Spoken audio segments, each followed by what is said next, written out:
আসসালামু আলাইকুম everyone, welcome to জান্নাত কুকিং চ্যানেল। আজকে আমি আপনাদের সাথে শেয়ার করব কেক রেসিপি। কিভাবে কেক তৈরি করলে কেক ওভেনের মতো কালার আসবে টিপস সহ আমি দেখিয়ে দেব। আশা করছি রেসিপিটা সকলের কাছে খুবই ভালো লাগবে। কেক তৈরি করার জন্য নিয়েছি 1 কাপ ময়দাটা এখন সুন্দর করে চেলে নেব। ময়দাটা চেলে নিলে কেকের রেজাল্ট খুব ভালো আসে।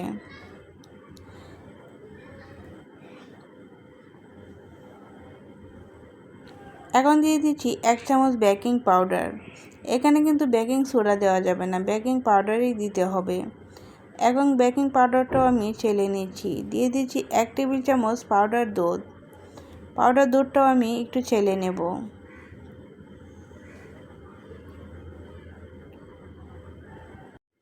এখন উপকরণগুলো সাইড করে রেখে দিয়েছি। আর একটা বাটিতে নিয়েছি 2টি নর্মাল তাপমাত্রার ডিম নিয়ে কিন্তু কেক তৈরি করতে হবে। ফ্রিজের ডিম দিয়ে তৈরি করা যাবে না। ফ্রিজের ডিম নিলে ফ্রিজ থেকে 1 ঘন্টা আগেই বের করে নিতে হবে। দিয়েছি 1 কাপ চিনি, দিয়েছি 1/4 টিস্পুন ভ্যানিলা এসেন্স, 1/3 কাপ রান্না করা রেগুলার তেল, 1/4 টিস্পুন লবণ। এখন সবগুলো উপকরণ খুব সুন্দর করে বিট করে নেব। যতক্ষণ পর্যন্ত চিনিটা খুব সুন্দর করে গলে না যায় ততক্ষণ পর্যন্ত ভালো করে বিট করে নিতে হবে। দিয়ে দিচ্ছি 1/4 কাপ লিকুইড দুধ দেওয়ার পর দেখবেন চিনিটা আরও তাড়াতাড়ি গলে যাবে। 3 থেকে 4 মিনিট খুব সুন্দর করে বিট করে নেব।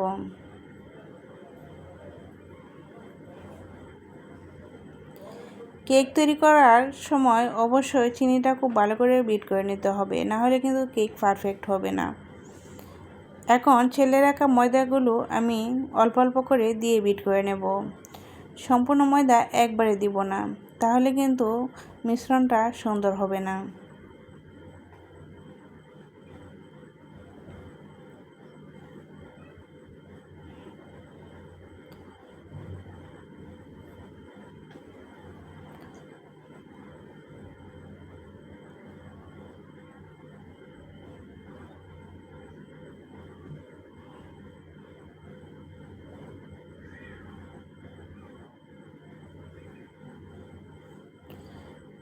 সবটুকু ময়দা দিয়ে আমি খুব সুন্দর করে বিট করে নিয়েছি।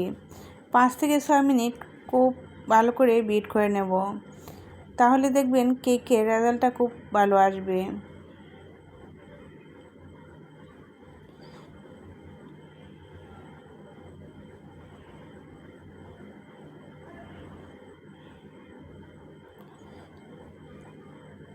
বিট করতে করতে দেখবেন আপনার ব্যাটারটা খুবই সুন্দর হয়ে গেছে। দেখেন ব্যাটার ঘনত্বটা এরকম হতে হবে। আর আমি স্পিড বাড়িয়ে ব্যাটারটা খুব সুন্দর করে বিট করে নিয়েছি।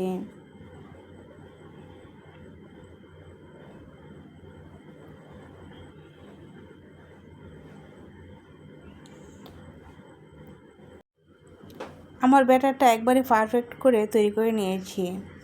এখন কেক বেক করার জন্য একটা মোল্ড নিয়েছি। মোল্ডের মধ্যে অল্প একটু তেল ব্রাশ করে নিয়েছি আর সম্পূর্ণ ব্যাটারটা মোল্ডের মধ্যে উপর থেকে ঢেলে দিচ্ছি। উপর থেকে ঢেলে দিলে বাতাসটা বের হয়ে যাবে। এখন আলতোভাবে একটু ট্যাপ করে দিচ্ছি যাতে ভিতরে বাতাস থাকলে বের হয়ে যায়। এখন নাইফের মধ্যে অল্প একটু তেল লাগিয়ে নিয়েছি আর ব্যাটারের মাঝ বরাবর এরকম একটু দাগ টেনে দিচ্ছি। কেকটা বেক হওয়ার পর দেখবেন কেকটা উপরে খুব সুন্দরভাবে একটা ফাটল হবে। চুলায় একটি প্যান বসিয়ে প্যানটা খুব ভালো করে গরম করে নিয়েছি 5 থেকে 6 মিনিট। আর প্যানের ভিতরে একটা স্ট্যান্ড দিয়েছি।